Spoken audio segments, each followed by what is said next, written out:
Bayangkan sebuah dunia tersembunyi, jauh di bawah permukaan bumi, di mana lorong-lorong gelap membentang berpuluh-puluh kilometer panjangnya, di kedalaman 500 meter di bawah gunung-gunung berbatu Iran, terdapat kota-kota bawah tanah yang menyimpan rahasia ketenteraan paling dijaga di dunia. Kebanyakan negara menyimpan aset pertahanan mereka di pangkalan tentera biasa, yang boleh dilihat melalui satelit.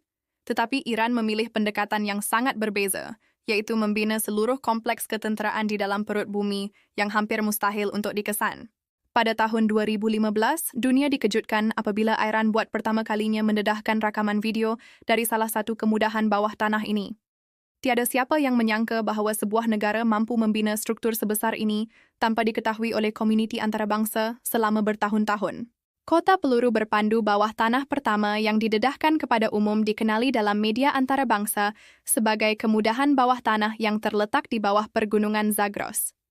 Imej-imej yang dipaparkan menunjukkan lorong-lorong besar yang cukup luas untuk dilalui oleh trak-trak pelancaran peluru berpandu balistik. Para penganalisis pertahanan dari seluruh dunia terkejut melihat skala pembinaan yang begitu besar. Mereka menganggarkan bahawa proyek sebegini memerlukan masa bertahun-tahun dan melibatkan kerja kejuruteraan yang sangat kompleks. Satu persoalan besar yang bermain di pikiran ramai ialah bagaimana Iran berjaya membina semua ini. Jawapannya terletak pada kepakaran kejuruteraan terowong yang telah dibangunkan oleh Iran selama beberapa dekad melalui proyek-proyek empangan dan infrastruktur awam. Iran sebenarnya mempunyai sejarah panjang dalam pembinaan struktur bawah tanah yang bermula sejak zaman purba. Sistem Qanat, yaitu terowong air bawah tanah yang dibina beribu tahun lalu, masih berfungsi sehingga hari ini dan menjadi bukti kehebatan kejuruteraan tamadun Parsi. Kemahiran ini diturunkan dari generasi ke generasi dan akhirnya digunakan untuk tujuan pertahanan modern. Jurutera-jurutera Iran menggabungkan pengetahuan tradisional dengan teknologi modern untuk mencipta sesuatu yang benar-benar menakjubkan dari sudut kejuruteraan. Kota bawah tanah pertama dipercayai mula dibina pada awal tahun 2000-an ketika ketegangan geopolitik di rantau Timur Tengah semakin meningkat. Iran merasakan keperluan untuk melindungi aset strategiknya daripada sebarang kemungkinan serangan udara. Proses pembinaan melibatkan pengorekan jutaan tan batu granit dan batu kapur dari dalam gunung menggunakan jentra berat dan bahan letupan terkawal. Semua kerja ini dilakukan secara rahasia dengan kawalan keselamatan yang sangat ketat. Menurut laporan daripada pelbagai sumber pertahanan antarabangsa, kota bawah tanah ini bukan sekadar terowong biasa. Ia dilengkapi dengan sistem pengudaraan canggih, bekalan kuasa elektrik sendiri, dan sistem komunikasi yang boleh beroperasi secara bebas. Struktur ini direka untuk menahan gegaran daripada senjata konvensional paling kuat yang wujud pada masa kini. Di dalam lorong-lorong utama, peluru berpandu balistik disusun dalam barisan yang kemas di atas pelancar mudah alih. Setiap peluru berpandu boleh digerakkan ke pintu keluar terowong dan dilancarkan dalam masa yang sangat singkat. Ini memberikan Iran keupayaan tindak balas pantas yang sukar untuk dineutralkan oleh mana-mana pihak. Kota bawah tanah kedua yang dikenal pasti oleh pakar analisis citra satelit dipercayai terletak di kawasan pergunungan yang berbeza. Kemudahan ini dikatakan lebih besar daripada yang pertama dan mempunyai pelbagai pintu masuk serta pintu keluar yang tersebar di kawasan yang luas.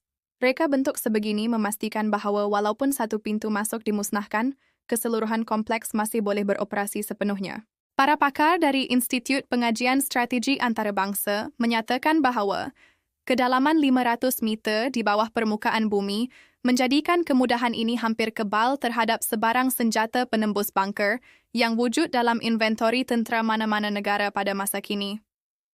Batu granit yang menyelimuti kompleks ini bertindak sebagai perisai semula jadi. Ini merupakan satu pencapaian kejuruteraan pertahanan yang diakui oleh pakar-pakar tentera dari pelbagai negara. Video ini berdasarkan kajian dan sumber yang tersedia. Tujuannya adalah untuk memberikan maklumat, bukan untuk menentang sebarang pendirian politik. Kota bawah tanah ketiga, yang paling misteri antara ketiganya, masih menjadi teka-teki besar bagi komuniti perisikan antarabangsa. Lokasi tepatnya tidak pernah disahkan secara rasmi, tetapi analisis seismik dan citra satelit menunjukkan aktiviti pembinaan bawah tanah yang besar di beberapa lokasi di seluruh Iran. Apa yang diketahui ialah kemudahan ini dipercayai merupakan yang paling modern dan dilengkapi dengan teknologi terkini. Beberapa penganalisis percaya bahawa ia mungkin mempunyai keupayaan yang tidak pernah dilihat sebelum ini dalam mana-mana kemudahan ketenteraan bawah tanah di dunia. Dari sudut kejuruteraan semata-mata, apa yang berjaya dicapai oleh Iran ini benar-benar mengagumkan. Membina struktur sebesar ini pada kedalaman yang begitu dalam, memerlukan penyelesaian masalah yang sangat kreatif terhadap cabaran seperti tekanan bumi, aliran air bawah tanah, dan pengudaraan. Jurutera-jurutera Iran terpaksa mencipta kaedah pembinaan baharu yang belum pernah dicuba oleh mana-mana negara sebelum ini. Pencapaian ini meletakkan Iran sebagai salah satu negara yang mempunyai kepakaran kejuruteraan terowong ketenteraan paling maju di dunia. Sistem pengangkutan di dalam kota-kota bawah tanah ini juga merupakan satu keajaiban tersendiri. Lorong-lorong utama cukup besar untuk dilalui oleh kendaraan berat, termasuk trek pelancaran peluru berpandu beroda 18. Rel dan sistem hidraulik digunakan untuk menggerakkan peluru berpandu dari kawasan penyimpanan ke titik pelancaran. Keseluruhan proses ini boleh dilakukan tanpa sebarang aktiviti yang boleh dikesan dari udara atau angkasa lepas. Salah satu aspek paling menarik ialah bagaimana Iran berjaya mengekalkan kerahasiaan proyek sebesar ini selama bertahun-tahun. Ribuan pekerja terlibat dalam pembinaan, tetapi maklumat mengenai lokasi dan keupayaan sebenar kemudahan ini berjaya dikawal dengan sangat berkesan. Ini menunjukkan tahap disiplin operasi keselamatan yang sangat tinggi. Hanya apabila Iran sendiri memilih untuk mendedahkan sebahagian daripada kemudahan ini, barulah dunia mengetahui kewujudannya. Pakar geologi menjelaskan bahwa lokasi kota-kota bawah tanah ini dipilih dengan sangat teliti berdasarkan jenis batuan dan struktur geologi. Pergunungan Zagros yang membentang di sepanjang barat Iran menyediakan lapisan batu yang ideal untuk pembinaan terowong berskala besar. Batu-batu ini cukup keras untuk menahan tekanan tetapi masih boleh dikorek dengan peralatan yang betul. Pemilihan lokasi yang bijak ini memastikan kestabilan struktur untuk jangka masa yang sangat panjang. Dari perspektif strategi pertahanan, konsep kota peluru berpandu bawah tanah ini memberikan Iran apa yang dikenali sebagai keupayaan serangan balasan yang terjamin. Ini bermakna walaupun Iran diserang terlebih dahulu, negara itu masih mempunyai keupayaan untuk bertindak balas kerana aset-aset pentingnya dilindungi jauh di bawah permukaan bumi.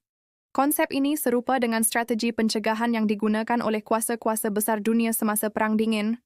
Ia bertujuan untuk memastikan bahawa tiada pihak yang akan mendapat manfaat daripada melancarkan serangan terlebih dahulu. Komuniti antarabangsa mempunyai pandangan yang berbeza-beza mengenai kota-kota bawah tanah ini. Setengah pihak melihatnya sebagai langkah pertahanan yang wajar bagi sebuah negara berdaulat yang beroperasi dalam persekitaran keselamatan yang mencabar. Pihak lain pula bimbang bahawa kemudahan sebegini boleh mengubah keseimbangan kuasa di rantau Timur Tengah.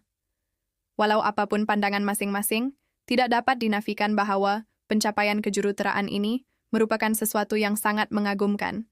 Iran juga tidak bersendirian dalam membina kemudahan ketenteraan bawah tanah.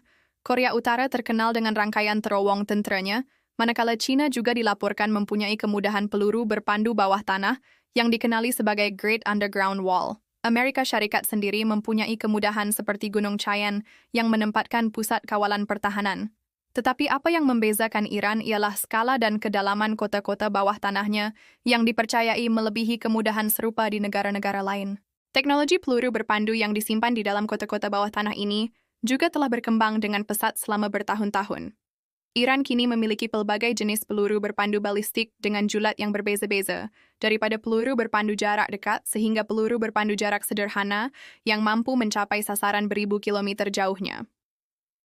Program pembangunan peluru berpandu ini merupakan salah satu keutamaan pertahanan negara Iran. Setiap generasi baharu peluru berpandu yang dibangunkan direka untuk serasi dengan infrastruktur bawah tanah yang sedia ada. Kesan kota-kota bawah tanah ini terhadap dinamik geopolitik rantau ini tidak boleh dipandang ringan. Kewujudan kemudahan-kemudahan ini telah memaksa negara-negara lain untuk mengkaji semula strategi ketenteraan mereka terhadap Iran. Ia juga telah mendorong pembangunan senjata penembus bunker yang lebih berkuasa oleh beberapa negara. Ini menunjukkan bagaimana satu inovasi pertahanan boleh mencetuskan reaksi berantai yang mengubah keseluruhan lanskap keselamatan sesebuah rantau. Apa yang paling menarik ialah Iran terus membangunkan dan menambah baik kemudahan-kemudahan bawah tanah ini sehingga hari ini.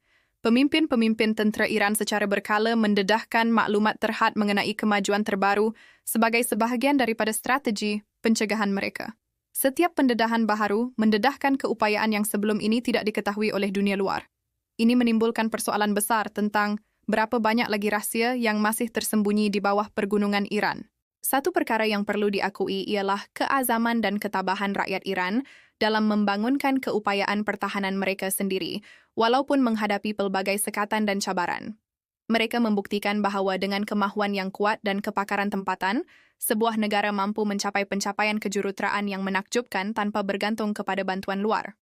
Kota-kota bawah tanah ini bukan sekadar kemudahan ketenteraan, ia merupakan simbol keupayaan dan ketahanan sebuah bangsa. Ia menjadi bukti bahwa inovasi boleh muncul dari mana-mana sudut dunia, bukan hanya dari kuasa-kuasa besar yang mendominasi pentas antara bangsa. Kisah 3 kota bawah tanah Iran ini mengajar kita bahwa dalam dunia pertahanan modern, kekuatan sebenar tidak selalu terletak pada apa yang boleh dilihat di permukaan. Kadang-kadang, kuasa yang paling berkesan ialah kuasa yang tersembunyi, yang tidak diketahui sepenuhnya oleh sesiapa.